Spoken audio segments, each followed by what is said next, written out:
Our guest tonight, Professor Soli Shahvar, comes from Haifa. He's traveled far to be with us. We've been trying to get him to come here for about, I think, a year. Finding a time that works for him and work for us has proven to be difficult.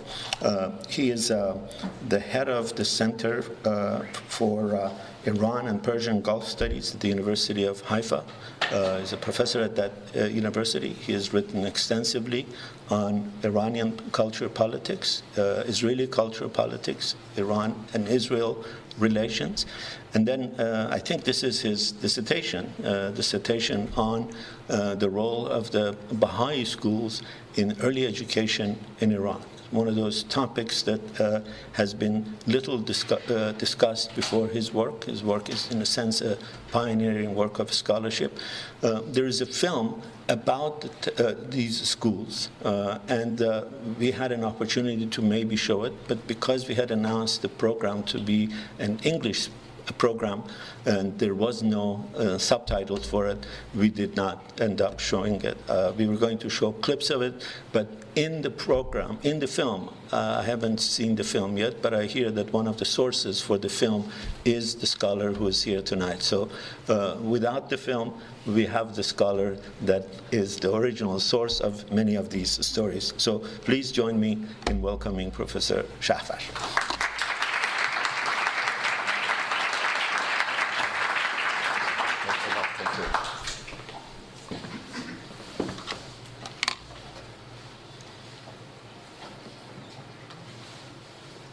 Please turn off your phones. Good evening. I'm heard? Well, not good? Does it go up or? Okay. It's a pleasure. It comes from your mic. Oh, it's the mic. So if okay. you put it a little higher. Put it that way. Okay. Okay. It's a pleasure to be here. I wish to thank Dr. Milani for inviting me to this place, to this honored place and prestigious academic center. And I would like also to thank Mrs. Pasang Sherpa, who took care of all the administration. And just a correction, it's not my dissertation. My dissertation was on the advent of telegraphy into the Middle East. Oh. But it's a topic that I found it quite interesting after after participating, not actively but passively among the audience in the first international conference on the Judaism, Christianity, Islam, and Baha'i religion that was a result of a chair that was given to the Hebrew University, chaired by Professor Moshe Sharon, regarding Baha'i studies.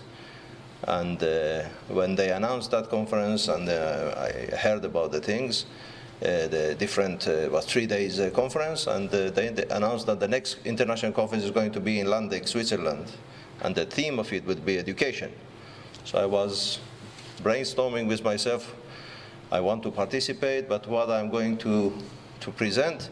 And then the question of the role of the Baha'is and in education, Baha'i schools, stuff like that, came to my mind, and I started to, the more I delved into it, I saw that there is no mention of any Baha'i schools. Then the question came to myself is, how come the biggest religious minority in Iran is not mentioned? You have the Jews, the Christians, the Zoroastrians, but no mention of the Baha'is, and of course their schools. Then there must be something here, and from that started, well, I would say 2 books by now and a number of articles. So that's the story behind this thing. So with your permission, I will start. Modernity, the Baha'i faith, and the question of modern education in late Qajar and early Pahlavis, which is more or less the period, the span of period that the Baha'i schools operated in Iran. So when we talk about modernity in Iran, we can say, to sum up, ideas of modernity came from various channels. I mentioned few. Contact with the West. The contact with the West raised the issue of the superiority of the West over the Islamic states, in this case Iran, and from that the question came after that what we can do in order to bridge the gap with the West. It was in the field of military, the first major clash, you know, about the Iran-Russia wars at the beginning of the 19th century.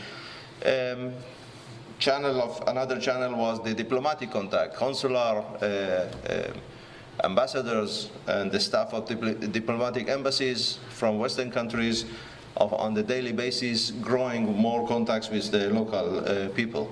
Economic, mainly concessions and loans that came along, mainly in the second part of 19th century. Cultural contacts, here, of course, we can see a lot of influence from different directions, but mainly French, for example. That's why, for example, up to the 60s, up to the 1960s, we have a major French cultural influence in Iran. Educational, which we will talk about it today more in detail. The education was, of course, the various schools and that were established in Iran by foreign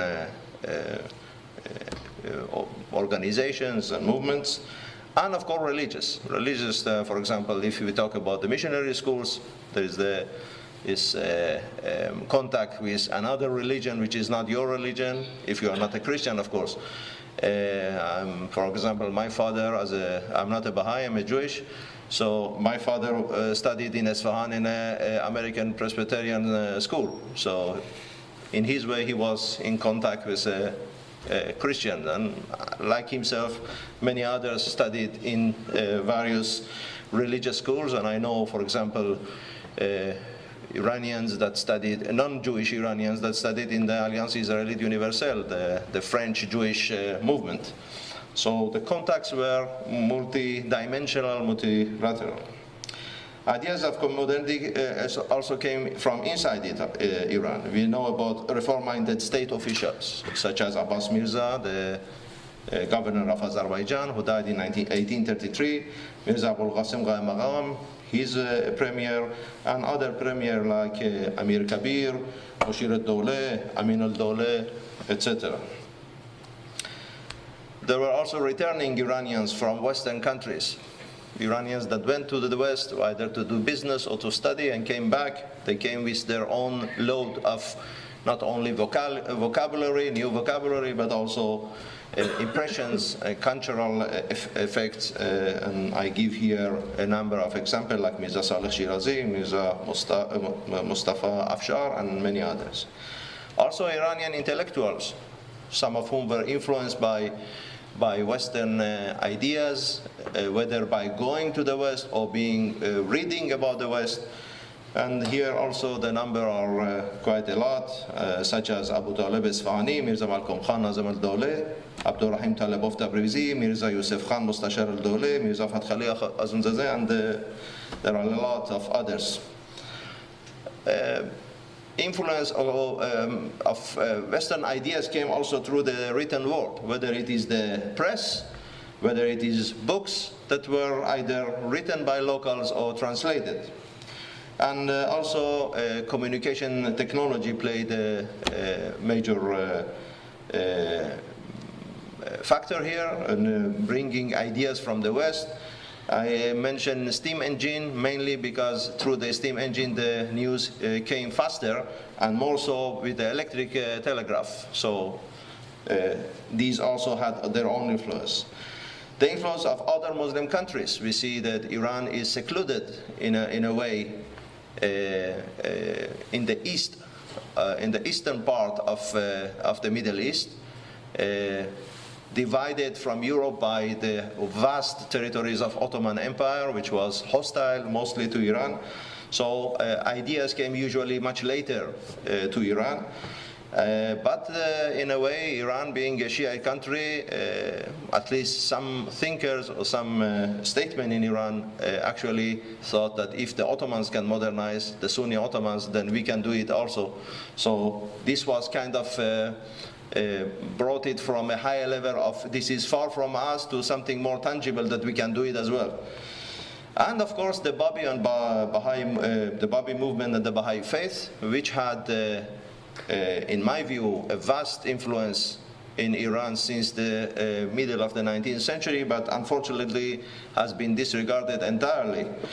So here we can talk about modern ideas such as monogamy, unveiling, emancipation of women, permission to take riba or interest on commercial transactions, globalization, universal education, equality between people, the rule of law, limitation of the absolute rule, human rights, and many more ideas, modern ideas, that actually are mentioned in the Baha'i writings. I gave here two examples, Kitab al-Aqdas by Baha'u'llah and The Secret of Divine Civilization by his son Abdul Baha, which actually is a treatise in order to, in which there is a lot of ideas how Iran could be promoted. And there are some studies already done, like Juan Cole study and a number of other studies, that actually do prove or do indicate the influence of this treatise on ideas of other intellectuals which don't quote Secret of Divine Civilization as the source of their thoughts. So here you go. Now, the role of modern education, of course, it's in the modernization process of Iran, it's one of the most important pillars. I mentioned before that there was, the people were asking about the source of superiority or the secret of superiority of the West. One of those was actually the education, the Western education, which needs to be imitated. And there are a number of intellectuals, Iranian intellectuals, that talked about this. Like, for example, Mirza Malkol Khan mentioned this, modern schools as the Karkhane Adam Sazi, or something like that. That it's a place that it makes the modern person that is capable to actually live and accommodate in the modern world. And there was, of course, the need to produce local qualified cadres for the different fields of reform during, from mid-19th century onwards. Well, in the Baha'i faith, the education has a very important place. It's, first of all, it's a religious duty. And that's a major thing to understand. It's a religious duty to educate yourself and your children. And among the children, there is a preference over the women, because women are going to actually educate the next generation. It is with the mother that the people, that the kids grow, not the father. Father is out, usually out of home. So the role of between the two, the importance of education for girls, it's very important. And in the Baha'i faith, through the education, you can understand by yourself, not by intermediary, what the writings, the holy writings, are actually telling you to do. You don't need these ulama, alim, yes, all these clerics in order to interpret it for you. So, in a way, it negates this class of the ulama or the mujtahids. And therefore, this is one of the basics of the hatred or the opposition of the Shia clerics toward the Baha'is in Iran. Now, regarding the advent of modern schools into Qajar Iran, well, there was a traditional schooling that we know about, the maktab or madrasa, yes, the traditional schooling, which didn't have any modern content, mainly religious in content. And it happened also, it took place also in the Muslim and as well as the religious minority communities. In early modern schools in Iran, usually we are talking about the missionary schools, which started to operate in mid-1830s in Iran, first by American Presbyterian, the French Lazarite Catholics, and then the British Anglican, which had also a branch that called the Society for Promoting Christianity Among the Jews, because all these missions, different missions, actually they were rivals, because they were actually trying to convert as much as possible of people from other religions, and within the Christian communities from one school, for example, from Presbyterian to Anglican, and from the Catholic to the Presbyterian, and likewise. So they were within some rivalry within the Christian community as well. And as far as we know is that up to the 1870s, most of the activity of the foreign missionary schools were among the Christian community, and gradually from the 1870s onward we see them entering also the Muslim Shiites. There were also the state-run schools initiated by the state, such as the Dar al-Funun and Dar al-Funun Tehran, Dar al-Funun Tabriz, and then we have the School of Ulum al-Siyasi and Dar al-Tarjameh, and there's a number of them. But those were limited mainly to the aristocracy and didn't respond to the needs of Iran itself. We know that Iran was at the beginning of the 20th century, Iran is about 10 million people. At the beginning of the 19th century, something about 6 million people. So we are talking state schools that actually didn't respond to the needs of such a growing population. So these were, I know they were already, as I said, they were limited to aristocracy, the children of the aristocracy. Foreign cultural education organizations like Alliance Française or Alliance Israeli Universelle, as I mentioned before, and also local private-run schools. More towards the end of the 19th century, we see, for example, the activity of Anjuman Ma'arif, which is translated as the education society led by Amin al-Dawleh. And here we see some initiatives by Muslim, some of them merchants, some of them other people that were actually establishing modern schools run by Muslims, initiated by Muslims. And then foreign minority educational organization, and here we talk about Jews, which is Alliance Israeli Universelle, Zoroastrians, mainly initiated by the Zoroastrians in India, from Mumbai, and the Baha'is. Now, when we're talking about the Baha'is and the school of Baha'is, I can ask, regard this respect in Iran, within the time span that I mentioned at the beginning, is they raised three fundamental questions.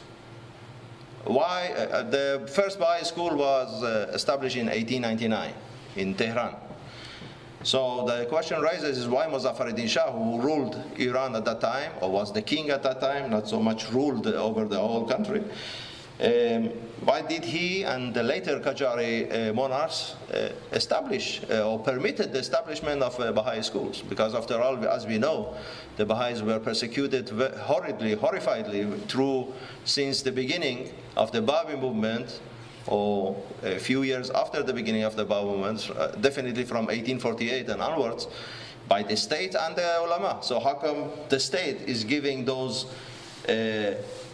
Baha'is who are actually not recognized by Islam and opposed by both the state and the ulama to open schools?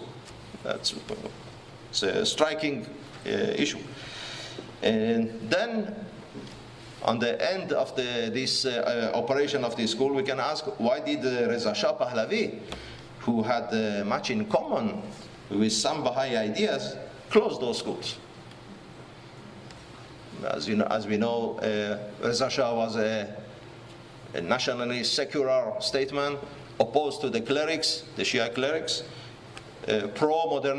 modernizing, westernizing, things that very much corresponded to the ideas of the Baha'is. So why he was the one that closed the schools? And then what conclusions could we drive regarding the current historiography on modern Iran from this example of education? Well, referring to question number one, I think about a number of reasons. And in my view, the main reason for opening or permitting the opening of Baha'i schools is the process of reform in Iran in general and in education in particular. There was growing pressure from below for modern education, which meant for many the ladder for better job, or from those who are in a bad economic situation for the child to actually take the family out of their misery and the poverty to bring it to a better position, because a better job would probably produce a better income, and of course it would improve the life of those of his family. The state wasn't able probably to produce a state-run system, educational system, like Reza Shah did later in the 1820s and 30s.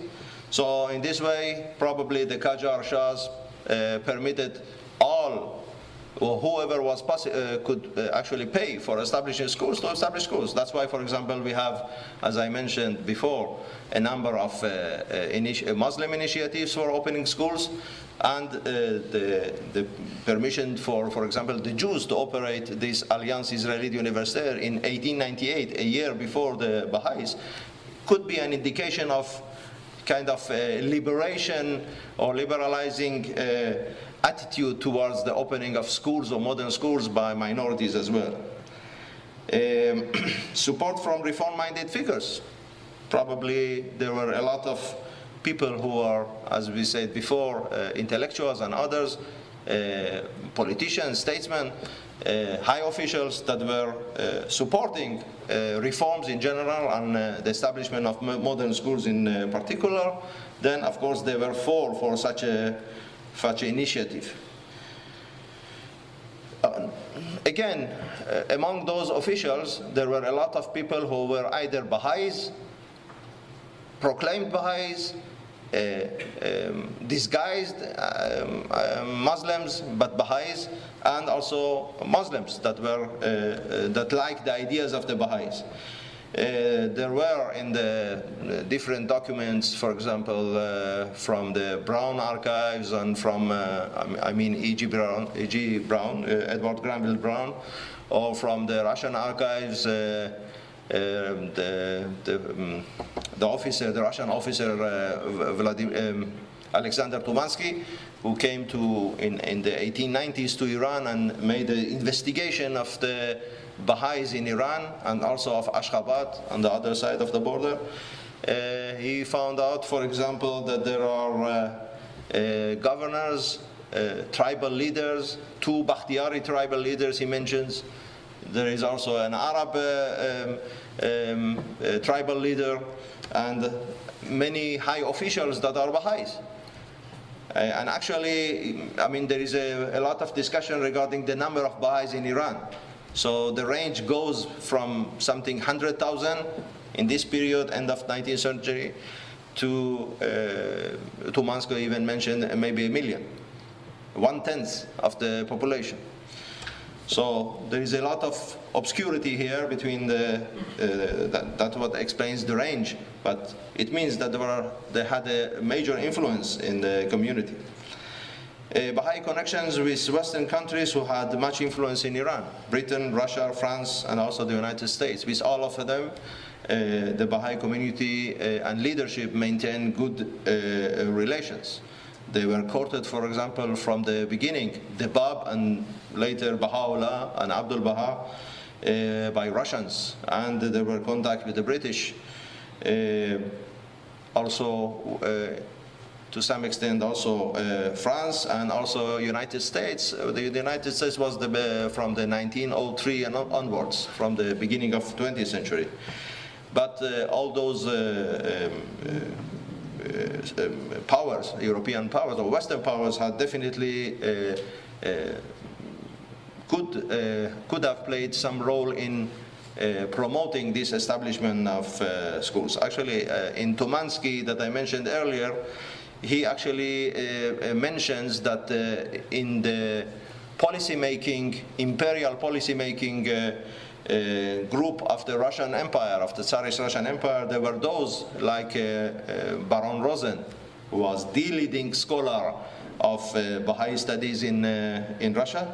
There were some people that were actually thinking of Baha'is as a protege, as Russian protege with whom they can actually influence more within Iran, had have more influence in Iran because of those many Baha'is in high places.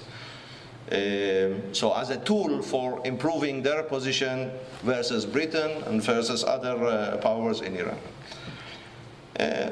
There is some indication also about Muzaffar ad-Din Shah's weak character, contradictory to his father Nasr ad-Din Shah, that this may have played some role in not opposing too much the establishment of Baha'i schools. And also there was, by the end of the 19th century, a more lenient and relaxed atmosphere towards the Baha'is since the last years of Nasr ad-Din Shah's rule, and to this even indicates Baha'u'llah himself. Before he died in 1892, he says in one of the tablets that Nasr ad-Din Shah has been, during his recent years or last years, quite more, I don't want to say liberal, but more moderate toward the Baha'is. By the end of the 19th century, we also see that there was more and more distinction between the disobedient and subversive Babis versus the obedient and the loyal Baha'is. If you look at the literature throughout the entire 19th century, they always mix. They call it all of them Babis. But by the end of 19th century, it was more or less clear who is the Babis, and from that developed the Azalis as well. And the Baha'is, which are more, as I said, more obedient and loyal to the state, and less violent, because in 1852 it were Babis that were tried to assassinate Nasr ad-Din Shah, didn't succeed. Baha'i schools were registered, and this is very important. Baha'i schools were, once the state agreed to permit the establishment of Baha'i schools, they were not registered as Baha'i schools. But for example, some Baha'i, Iranian Baha'i who wanted to open schools, so he got Mirza such and such, got permission to open schools. There is no mention of him being a Baha'i. So in this way, actually, the state didn't recognize the community, and in a way also try to minimize or to disguise the opposition of those who opposed to such establishment of Baha'i schools. What interest the Baha'is had in this period for opening their own schools? Well, we mentioned that before, importance of education in Baha'i faith, which is a religious duty, so that's for example, so it means that it always existed. But in this period, there was probably a ripe time to propel the Baha'i community in Iran from obscurity into the open. There was a period of change, period of pre-constitutionalism in Iran. Constitutional revolution started in 1905, and with all these anjumans and associations, secret societies at the end of the 19th century and the beginning of the 20th century, this probably was a good opportunity for, in the eyes of the leadership of the Baha'is, to make a move in that direction. And of course, the schools could be a tool for propagation of their faith among the majority Shia population as well as the religious minority communities. What characteristics these schools had? Well, first of all, very important, which didn't happen with other schools, is that they didn't have any religious studies in the curriculum. For example, the missionaries had religious studies. The Jewish Alliance Israélite Universelle had, although 1 hour per week, but there was 1 hour per week religious Jewish studies. In the Baha'i schools, they made it, they were persistent not to include any religious studies. Baha'i religious studies were only on Fridays, where the schools are in recess and closed, and the Baha'i schools, the Baha'i children came to study in the schools only in what they call the Kelasai Darse Akhlaq, the moral classes, where they teach moral issues as well as the teachings of the leaders of the faith. The Baha'i schools also followed the curriculum of the Ministry of Education. It means that they didn't bring about a new curriculum. They followed this very much suits their obedience of the state program and of state rules. They kept a relatively high standard in teaching staff, which was Baha'i and therefore motivated by religious duty. Teaching accessory, for example, you could see at the end of 19th century, beginning of 20th century, schools that have wall maps, libraries, laboratories, skeleton for anatomy classes, foreign magazine in order to study English, and different things. They had also enrichment classes beyond what I said before, what the Ministry of Education actually orders to be taught. They had enrichment classes like gymnastics. We know that gymnastics as a state level was introduced only during the Reza Shah period. Embroidery, for example, for girls. Theater shows, which actually they played and they invited the local aristocracy and the local shall we say, important people like the head of police and stuff like that, people like that, to the theater, and they sell tickets. So different enrichment activities. They also encouraged excellence. They had in the Baha'i schools the Dah, Sad, and Hezar Afarin. So Hezar Afarin being the highest, of course, for the most excellent student, but there was an encouragement process which was very important in order for the students to try to get better marks and try harder. They also followed the local practices as to separation of sexes, outdoor appearance, etc. It means that they came with a chador, left with a chador. As far as there was no, the unveiling hasn't started yet. It started in 1936, as we know from Reza Shah period, but until then they kept the rule of the social habits and the practices.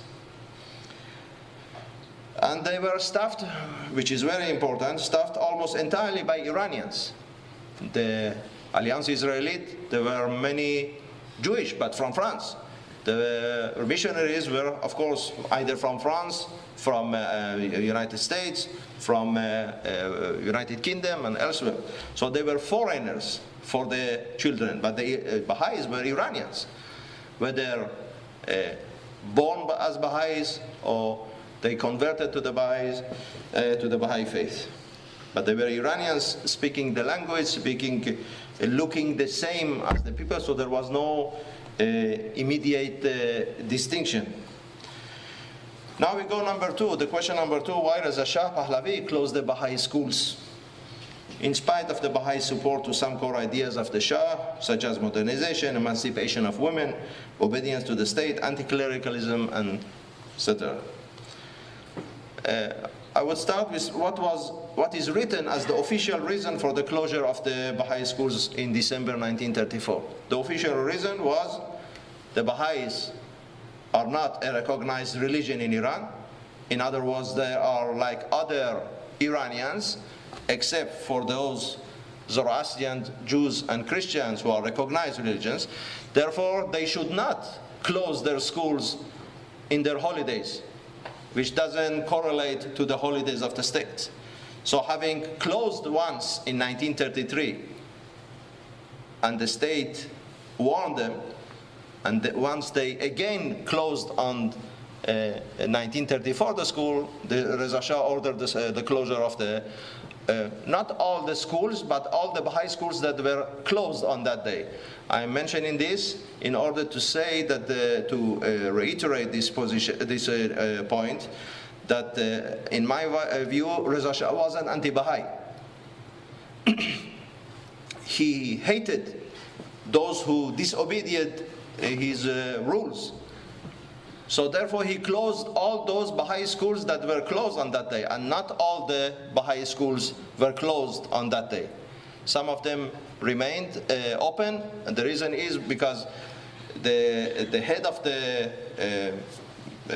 main Baha'i schools in Tehran, the Tarbiyat school, which had Banin for boys and Banat for girls, two branches. He was very afraid that this rule of Shoghi Effendi, who sits in Haifa in Israel, and ordered the Baha'i schools to close on the Ayyam Muharrameh, the holy days of the holidays of the Baha'is.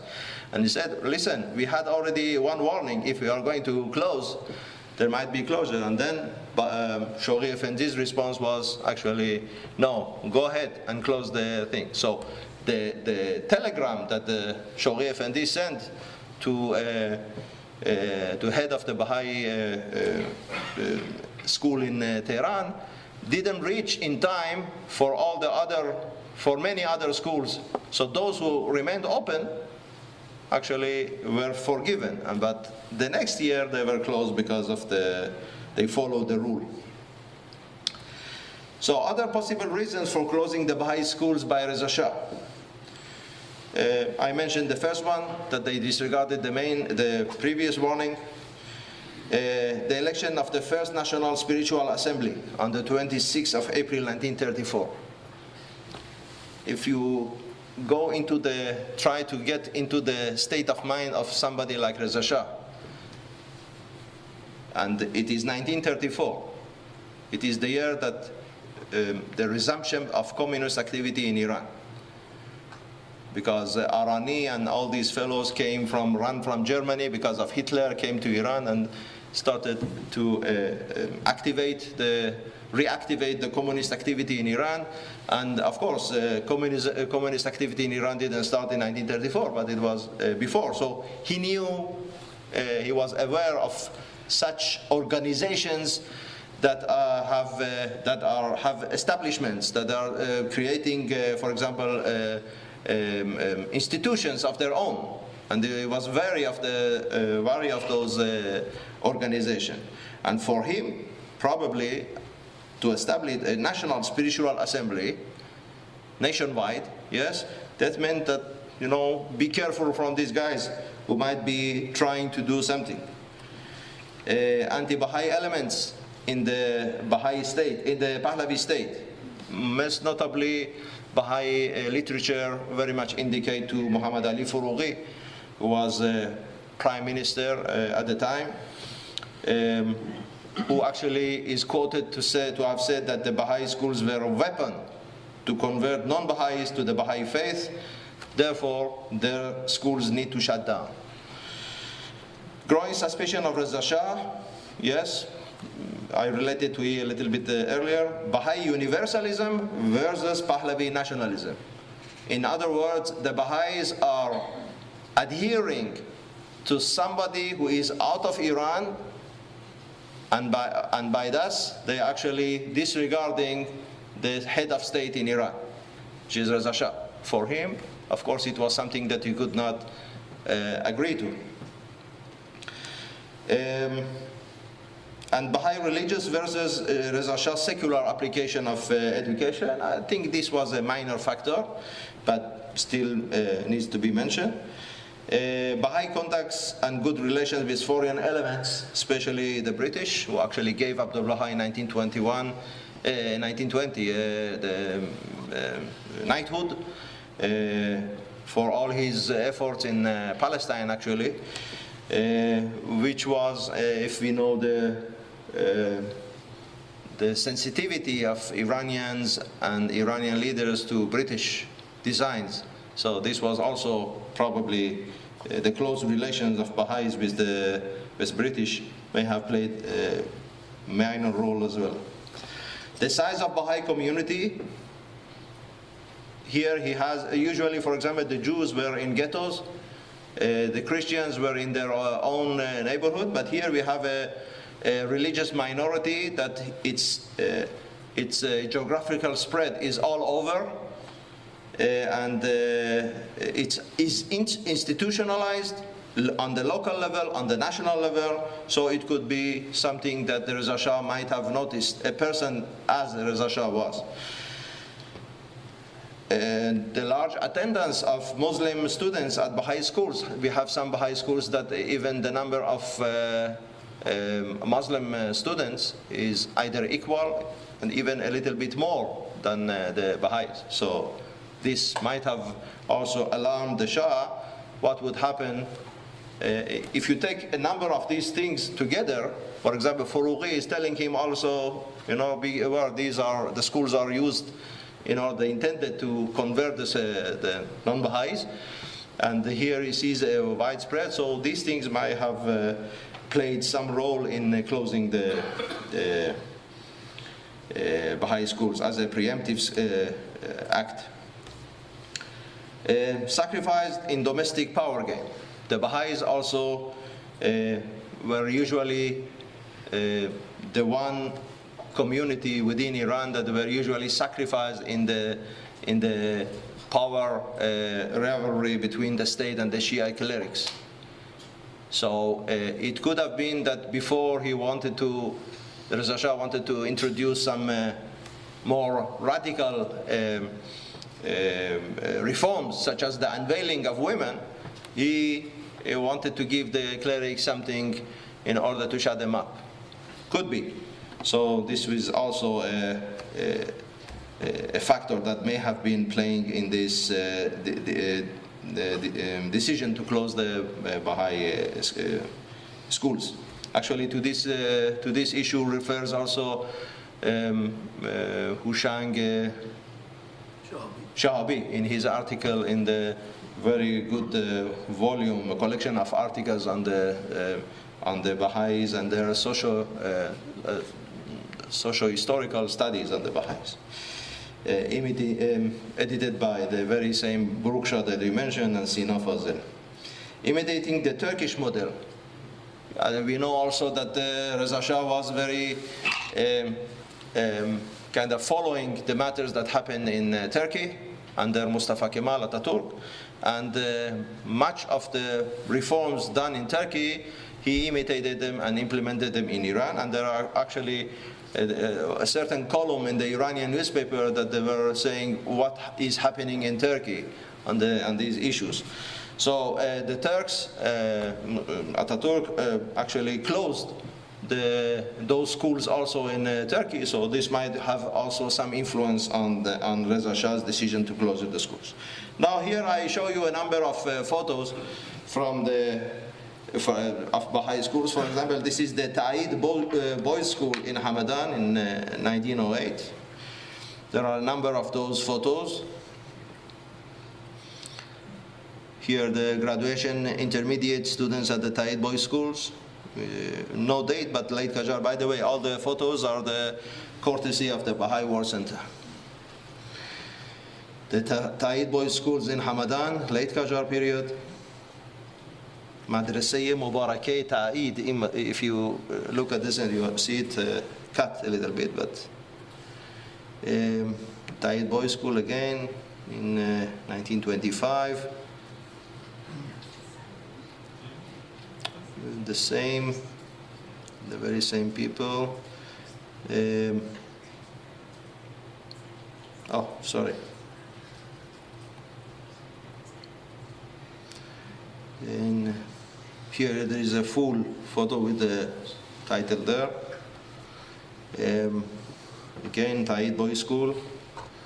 Now this was there is a Russian writing on the side, so this could have been a Baha'i school in either Ashgabat or Baku, somewhere like that. By the way, the first Baha'i schools, the modern Baha'i schools, was established in Ashgabat in 1897.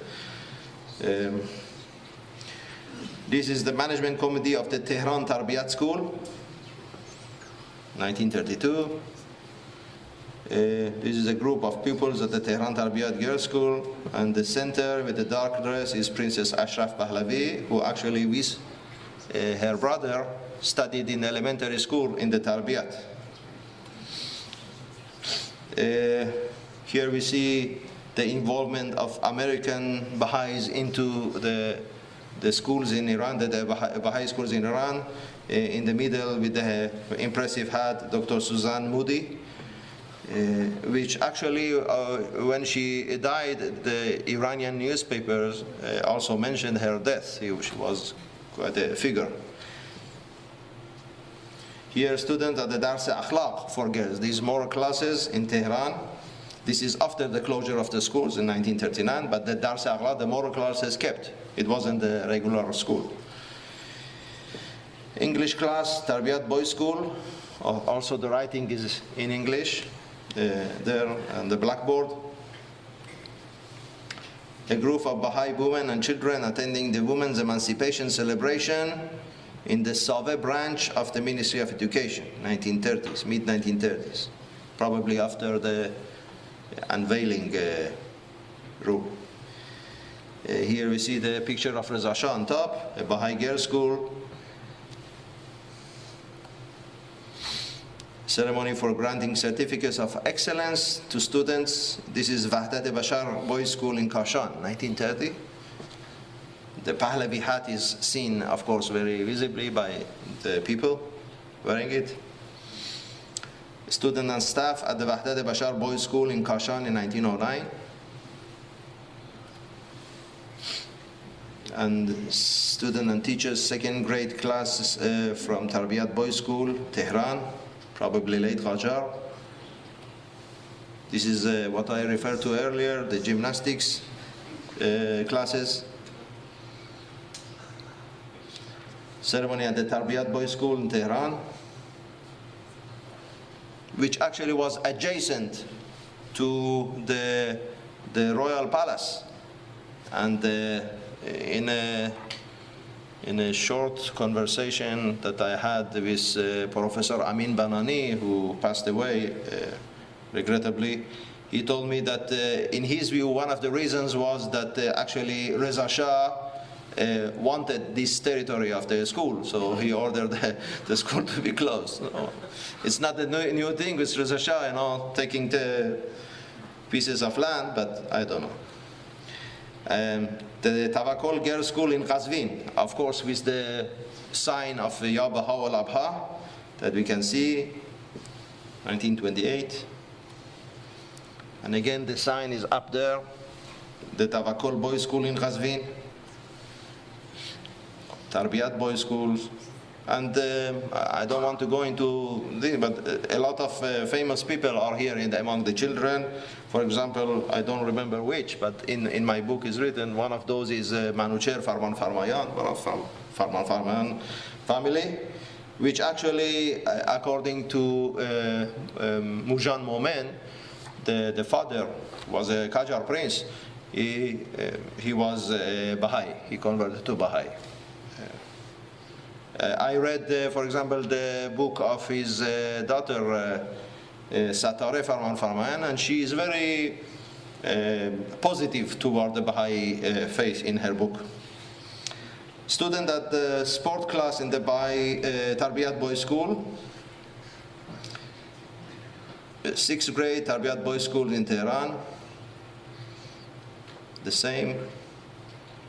This is the 5th grade. This is Dars Akhlaq class in Tarbiyat Elementary Boys School.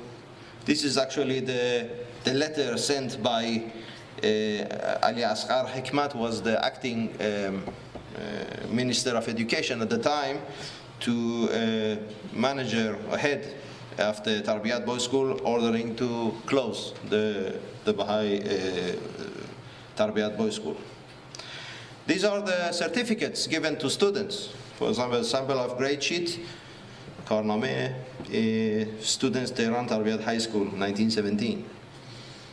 So you have here Quran, Shariat, Farsi, Arabi, Adabiyat, Tarikh Iran, Tarikh Umumi, Tarikh Anbiya, Ta'alimat Madaniye, Ilm wa Ashya, Zaban, Hisab, Hendese, Geografia, Jabr Muqabale, Physique, Shimi, Tarikh Tabi'i, Mashq Khat, Siyaq, Rasm Naqashi, Gymnastic. Yes, all these different issues, different fields.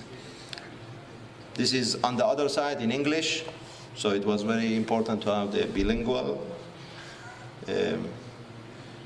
Of course, this is the star with the 9, what do you say, the 9 points, which is symbols the Baha'i, one of the Baha'i symbols, the numbers of 9 and 19th.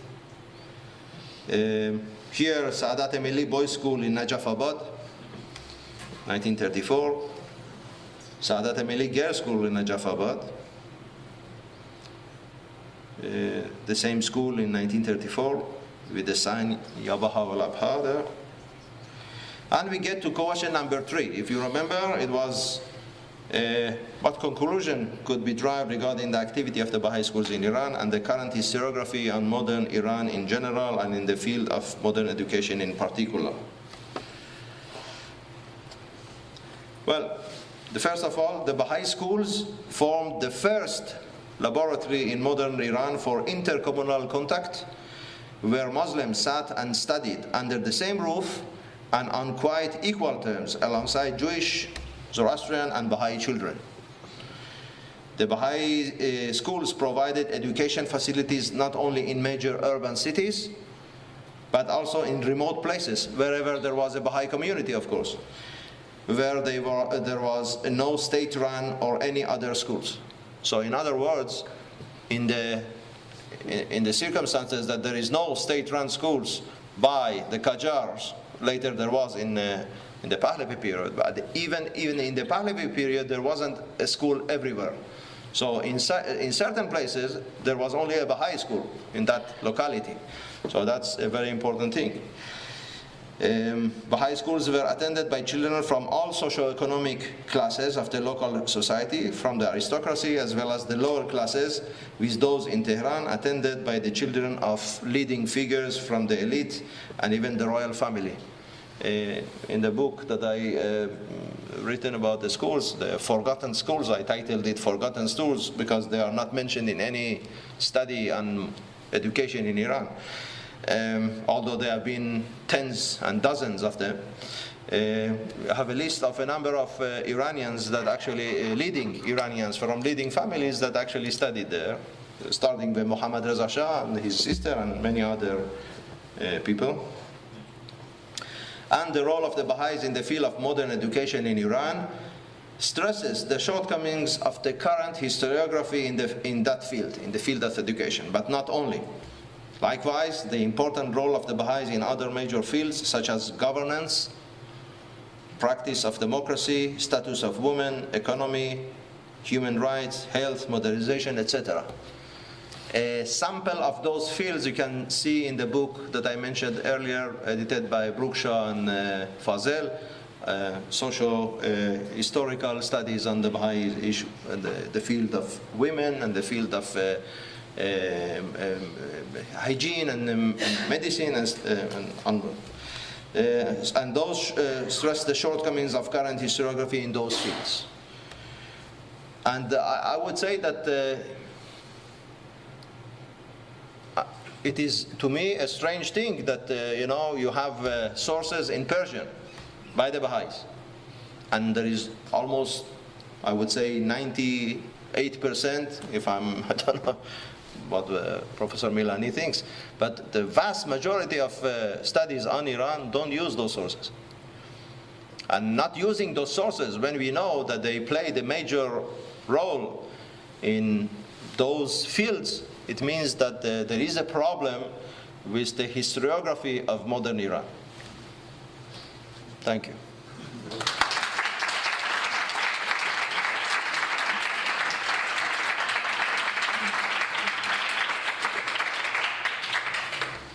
Take some questions? Sure. Please. Yes, please. Begin. Do we have any estimate on how many students were educated in these schools?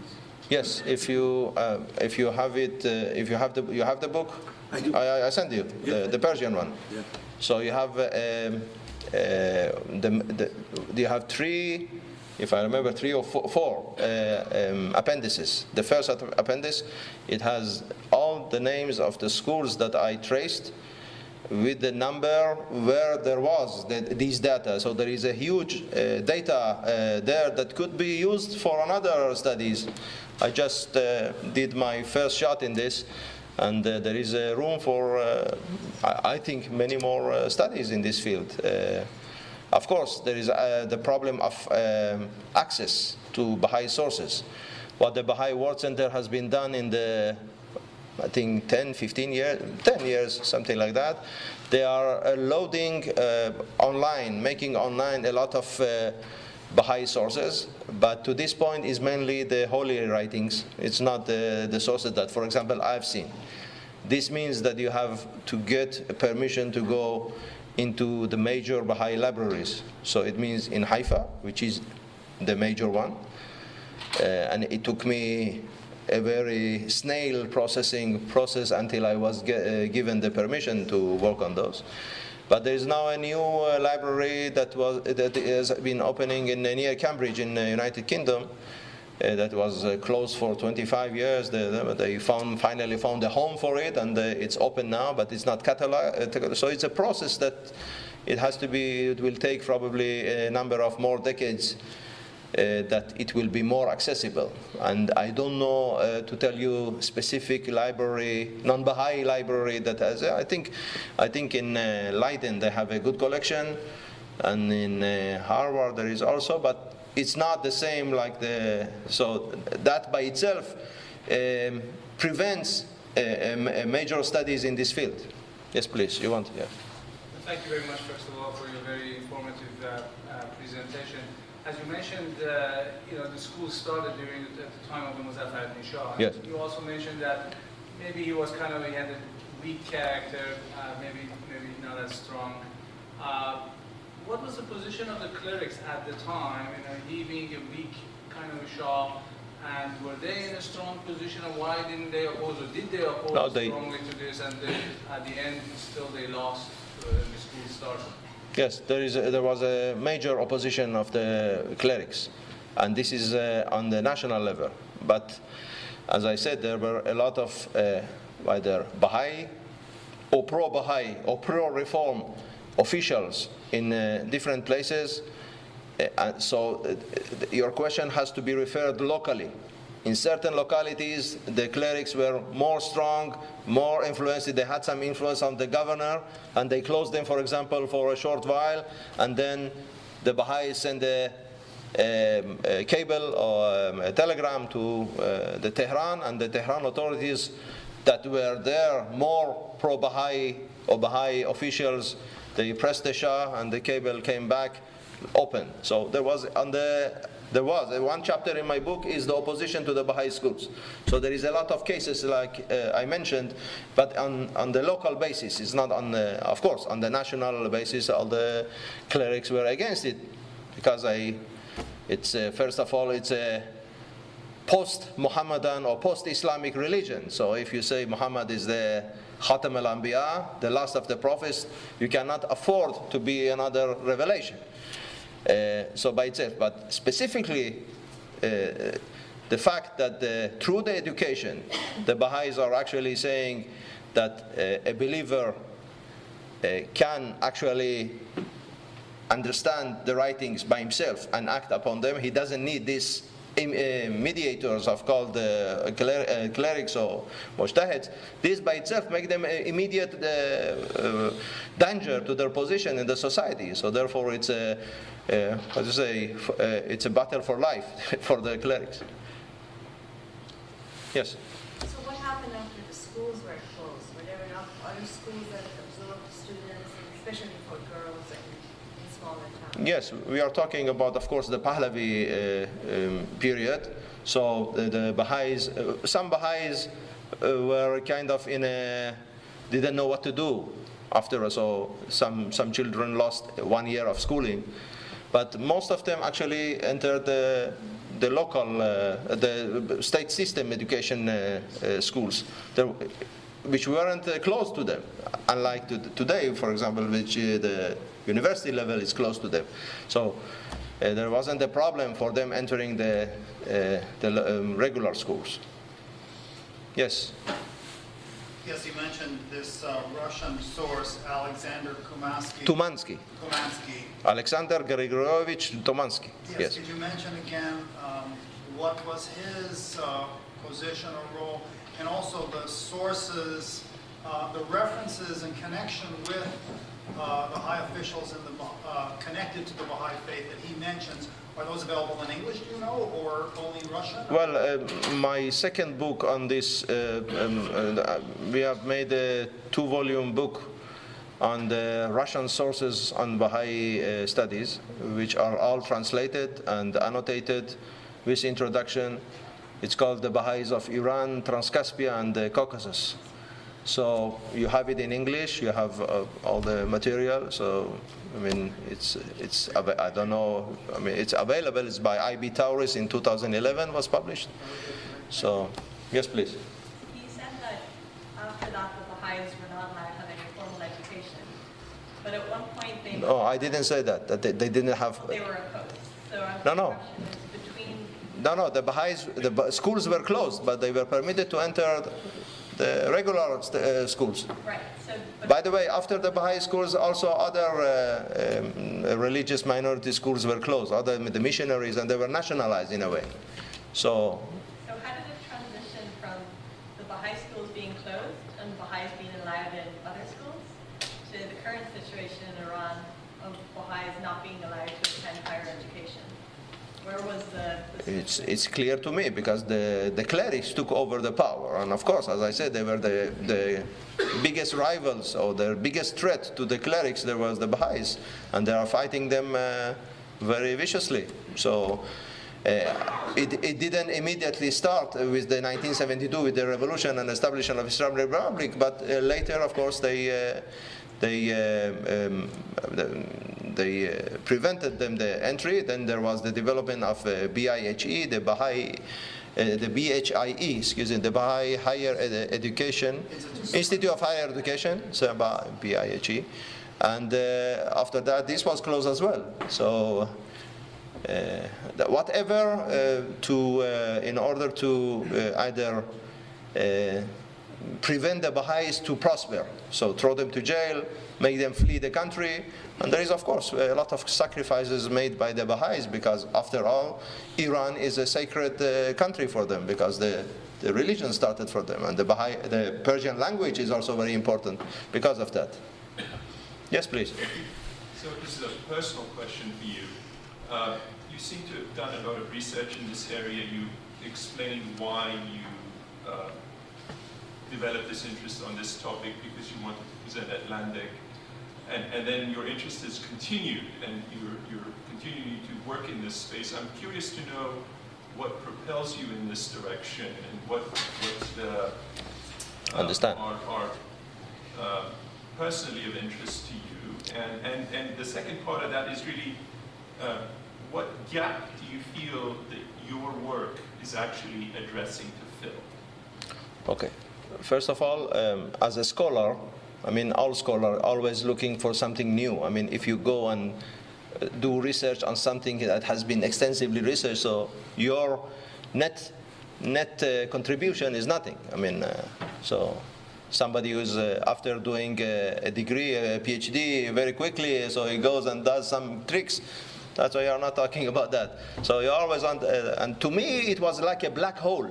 There is a black hole in modern Iranian history called the role of the Baha'is in the community. And this black hole is not addressed because of mainly political issues.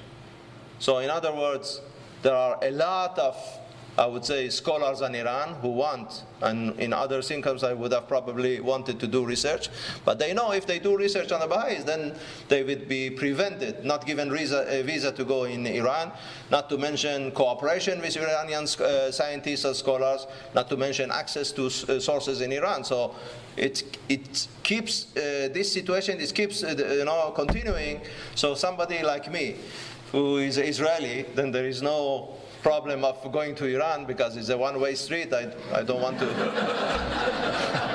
So for me, I didn't have all this consideration, and the the fact that I was in Haifa and the center is there, I approached them, and closely, as I said, it took some time, and they opened to the idea. And so the second one was, the second question? Yeah, so how has your work filled the gap so far? Because you said it's a big, huge black hole. Yes, I mean, in terms... to be chipping away at it. Yes, in terms of the field of education, I took all the books, articles that has been written about education in Iran before my research. There is no mention of any Baha'i schools. By mistake, a certain book by a lady, I remember her, Farsani, something Farsani, published in 1999 in Iran. She talks about Baha'i, she talks about girls' schools in Iran. And you see in the list that she gives a number of these Baha'i schools, but she doesn't know they are Baha'i. She says Madraseh Tarbiyat.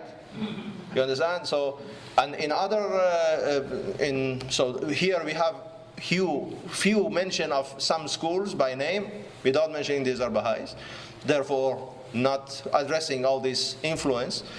And in other academic books, there is no mention. I think only in the book by Banani from 1961, Stanford University actually, yes, on the modernization of Iran during Reza Shah period, there is 1.5 lines about some Baha'i schools. So there is nothing. So in my respect, I think I've done a lot in order to fill the gap, but as I said, this is only the beginning. There is with more sources coming into light or processing the big data that I have collected, and it's in the book.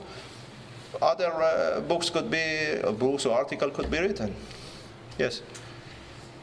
We read in our Baha'i publication by the name of Star of the West, yes, or Najm al-Akhtar, yes, that Abdul Baha initiated some educational exchanges between Iran and the West, yes, particularly United States. yes, Martha Ruth going to that's right, Iran, yes, Qudsiya Khanum coming to America around 1906, and then these activities continued. And by the way, was led by Munira Khanum, Abdul Baha's wife, and then ended with an institution for women in Haifa. I was just wondering if there's remnants of that at all in Haifa, or do you know anything that there is any institution in Haifa that got the idea from that? I don't know of any institutions in Haifa as you describe. I know about these initiatives that there were. It was open, even developed into the Iran-America Society, something like that. That the many teachers came mainly to the Tarbiyat Banat in Tehran, and the number of American educators in the Tarbiyat was quite a lot, especially the girls' school. But there is no, I don't know of any such institution today in Haifa or in any parts of Israel. What there is in Haifa is the main institution of the Baha'is, the Baha'i World Center, with the Universal House of Justice as a leadership body, and the holy places in Acre. And I have a PhD student who is doing research on the Baha'i settlements in Palestine, or in the land of Israel, as the other version, and he concentrating mainly on the settlements that were east of the Lake Kinneret. If you know Israel a little bit, Lake Tiberias, what they call Lake Tiberias, and there were a number of villages, and there is very interesting because, for example, I said that there is a black hole. So in Land of Israel Studies, there is such field, Land of Israel Studies. In the Land of Israel Studies, there is no mention of any sources, Baha'i sources, while we know, for example, that these Baha'i lands were coveted by the Zionist movement, and they finally bought it this way or another from the Baha'is. So there is a big role or a hidden part of the land of Israel studies that was revealed by using Baha'i sources that actually brings to light the place or the role that these Baha'is, these Baha'i lands played in the development of the Zionist movement in the land of Israel or in Palestine. Yes, please. In one of your slides, you mentioned about the connection of the Baha'is with foreign powers Yes. as possible influence of the progress of these schools. Yes. Not the progress. I said maybe the influence of those powers on the statement, the Qajar statement, in order to permit the opening of the schools. Right. So, as I'm sure you know, currently the Iranian government accuses the Baha'is of being agents of Israel, Russia, yeah. United States, Russia, Israel, Yes. and so on. So, in your research, basically, could you elaborate on the nature of this relationship? Was it mainly educational, sociological, or have you found any evidence of any kind of a political machination or Baha'is being agents of any of these things? Well, not agents, but for example, you take for somebody that I wrote an entry for the Iranica on the Haji Mirza Muhammad Taghi Shirazi Afnan. He was one of the major merchants in the second half of 19th century in Iran. A good friend and I would say somebody who on a regular basis corresponded with Amin al-Zab, the leading merchant of the period, who was involved in establishing these council of merchants, Majalis Tajarat, was a leading role. And he became, in the 1870s, the Russians picked him up to become their agent, their consul in Yazd. And he was for 10 years Russian consul in Yazd, and he was therefore given the title of Vakil al-Dawleh Rus. And so he was an agent, but agent in salary, not agent as a secret agent. I mean, he was working openly, and he served the interests of Russia because of his post, of course, in that area. But also he knew how to use it for his own, being a merchant, an international merchant that has business in Ashgabat and also Central Asia, for his own purposes as well. So, for example, there is a theft of some of his commodity in Russia. He sends a letter to the authorities of Transcaspia, the Russian authorities of Transcaspia, and then what was before Turkestan, then became Transcaspia, and then Central Asia, and asking for protection, for asking them to do whatever they can to reimburse what has been stolen. So there is this kind of energy. I won't call them agents in a way that you indicated. Of course, they're saying that the Baha'is are being in Haifa, they're agents of the Zionists. So they say. They say a lot of things, as we know. You don't have to be, They have the chutzpah, how do you say in English? You have the chutzpah to be involved in Syria and in Iraq to kill civilians, but they attack the Saudis they calling genocide of the Yemenis. So these are the hypocrisy that we live in. Yes, please. You mentioned that at the end of 19th century, maybe 10% of population were Baha'i. No, what I said is that there is a range. Between 1% and 10%, right? Yeah. I'm wondering, before 1979, how many percent of the population of Iran was Baha'i? And my feeling was that they were not so many. What happened during this period is that... Up to 1979? Yes, from 1930 to 79.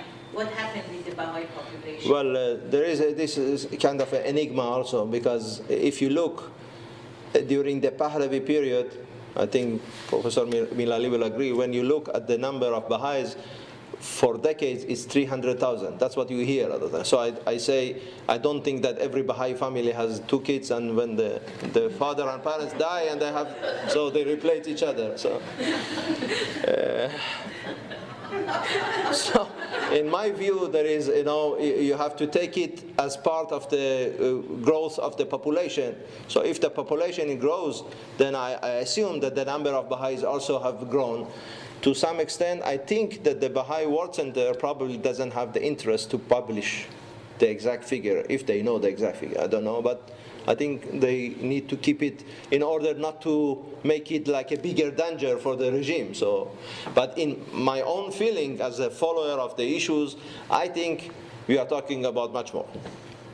Probably after the 1971, even more so, because of the distance created between the population and the regime, because of what the population actually distanced itself from Islam as well, because of they identify the crimes of the regime with Islam. So therefore, there's a great move to Zoroastrianism, to Christianity, and I think also to the Baha'i faith, because the principles of Baha'i are very, I would say, principles that many the young generation Iranians are appeal to them. But of course, they won't come and say we are Baha'is because of many reasons, including execution or deprivation of higher education and stuff like that. Yes? And are Baha'i do Baha'i respect the Islamic holidays generally, like Muharram and so on? I don't know. Yeah, well, the Baha'is by faith, they respect the local habits and holidays, but they have their own. So, I mean, they still obedient to the state rules, because this is part of their faith, to be obedient to the state, no matter this is a state that actually kills them or persecutes them. Still, yes, please. Could you comment about what your, you mentioned about modernity in Iran and how basically the educational attitude to people came about, but you emphasized that Baha'is emphasize a lot on education. Can you comment about how who and how they basically became so emphasizing so much on education, and at what period was that? Well, they always emphasize education because it's part of the faith. But did Bab was that, or did Baha'u'llah was that? It was more Baha'u'llah, and more so because Baha'u'llah died in 1892. So it was more, if you talk about modern education, it was mainly Abdul Baha. That was actually the engine that pushed towards establishing those schools. Still, because of what I said, the period of late 19th century when Abdul Baha was the leader of the Baha'i community, it was more a period that was ripe for establishing those schools, as I said, from obscurity to the open, because of the period was more, people were more open to change. The winds of change that came from Europe, there was a movement towards constitutionalism, anti-absolutism in Iran. So all these things probably brought him to decide to move on. And there was a need also from, as I said, for modern education. Then all these combined probably helped the decision to establish such schools. And the result is that he was right, because most of them were attended by many non-Baha'is. Well, our time is up. Please join me in thanking Professor